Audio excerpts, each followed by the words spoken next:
Since the H3H3 channel became popular a few years back, they've remained one of the most respected and liked channels on all of YouTube, while on the other hand, Drama Alert has been one of the most despised. But in the past few days, the roles have seemed to shift, with Keemstar taking the high ground in an argument. Many are asking though, how is this even possible? To better understand this situation, we'll first have to look at the event that sparked all the outrage in the first place, which is when PewDiePie said the N-word on his stream last week. The outrage machine ensued, with many people saying he should be banned from YouTube, whereas others were saying he did nothing wrong and he shouldn't even have to apologize.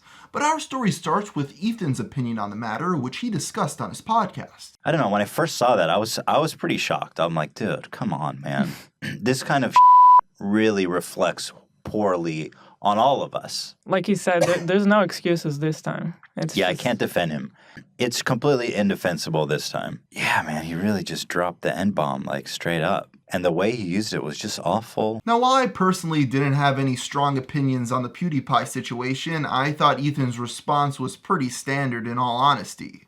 But because it angered a lot of people, they started to dislike the video and leave a ton of comments saying he was a social justice warrior. Things really started to heat up though when people found a video of Ethan saying the N-word and paired it with his thoughts on what PewDiePie said, in an attempt to call him a hypocrite. This became such a popular talking point that it actually got picked up by good old Keemstar on Drama Alert. Anyhow, H3H3 uploaded this podcast to YouTube, and it has over 13,000 dislikes. I have never seen H3H3 or Ethan get this much hate.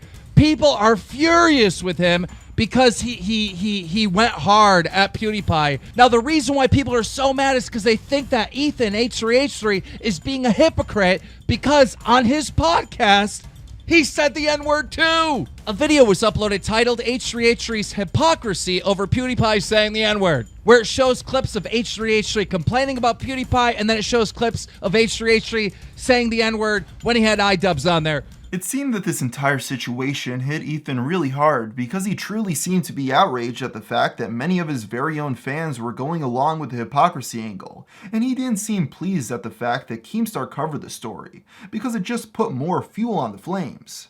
He went as far to attack Drama Alert as a whole.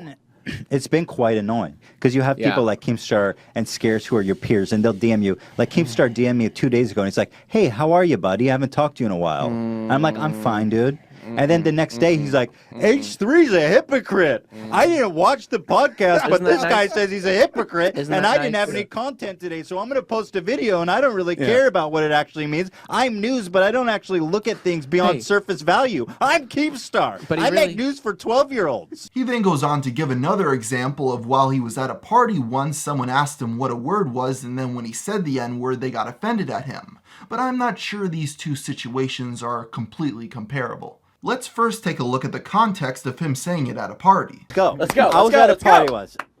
And we were talking about Seinfeld. Kramer got into this huge drama because during his stand-up routine, he called a black guy an N-word. Right. And he got into this huge thing. I was at a party, and we were talking about it, and somebody asked me, what did he say? I said, he said, they got so upset that I said that, they left the party. And I was like, you literally asked me, and I'm referring. Me, and you're quoting what Kramer said. Exactly. And that triggered them so much they left the party and they never talked to me again. But they asked. That's what I did. Now let's see the example that people are calling him out over. Yeah, not gay stuff. What are you, gay? Nothing gay, What no. are you, gay, Hila? I love that I can just say though. Yeah. Like I couldn't really say that. Do you feel like empowered? I feel like you're using it a little liberally. I love saying it's so wonderful. The difference between what he did on the podcast versus what he did at the party was that at that party he said it once to let a person know what the word was, whereas on the podcast he continuously repeated it for comedic effect. Well, yes, I personally do agree people are going too far by comparing what he did on his podcast with what PewDiePie said. I also think that his party example is not comparable as well. Going back to the Keemstar debacle, his comments against Drama Alert clearly didn't help the situation, because he now gave Keemstar the opportunity to play the victim, which he has been taking full advantage of. If you go on his Twitter, he's been milking this entire situation for all that it's worth. I think even people on Ethan's side agree that how he handled the situation wasn't the best. So what can we learn from the situation? Well, I think it shows the downside of having edgy humor on the internet. It could end up putting you in a position like this where you have to argue the nuance of why when you made a joke it was fine, but when another person did it they went too far. This is a big reason why I try to keep my channel clean. Back when I started my channel in 2009, everybody was vulgar and offensive on YouTube for the sake of being vulgar and offensive because this new platform really didn't have any rules or regulations against it. But I went the opposite way and tried to keep everything clean, and I think it worked out pretty well for me. Now I want to make it clear that I have absolutely nothing against edgy content on YouTube. But because of my personal decision, I now don't have people cutting sound bites of me saying what could be considered offensive things and then taking them out of context.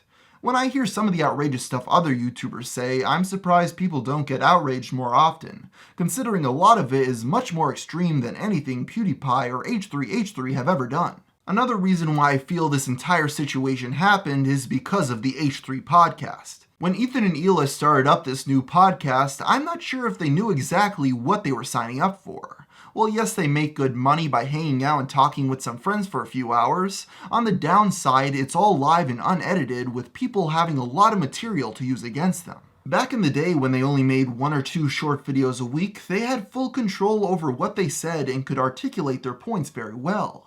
But with an unscripted podcast, people now have hours of footage to pick through when attempting to expose them. I also think all the drinking they often do while on the air isn't helping either.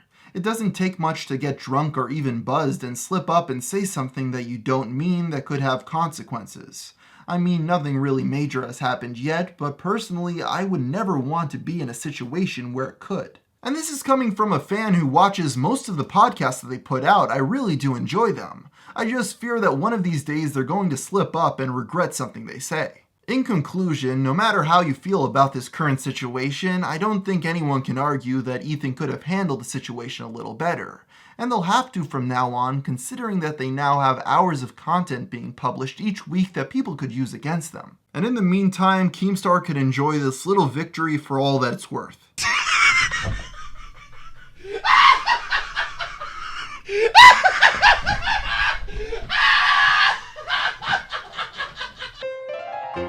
Hey everybody, and thank you so much for making it to the end of this video. It's really appreciated. And to wrap up today, I just have one big favor to ask.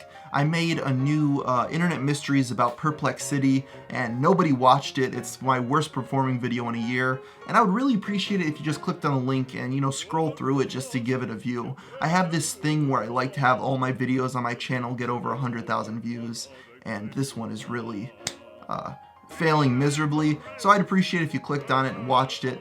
I don't know, maybe shared it if you do like it. Learn from next time. Not all the videos are winners, but I would really like to see that video get over 100,000 views eventually, so please check it out if you haven't already. And until next time, guys, thank you for watching.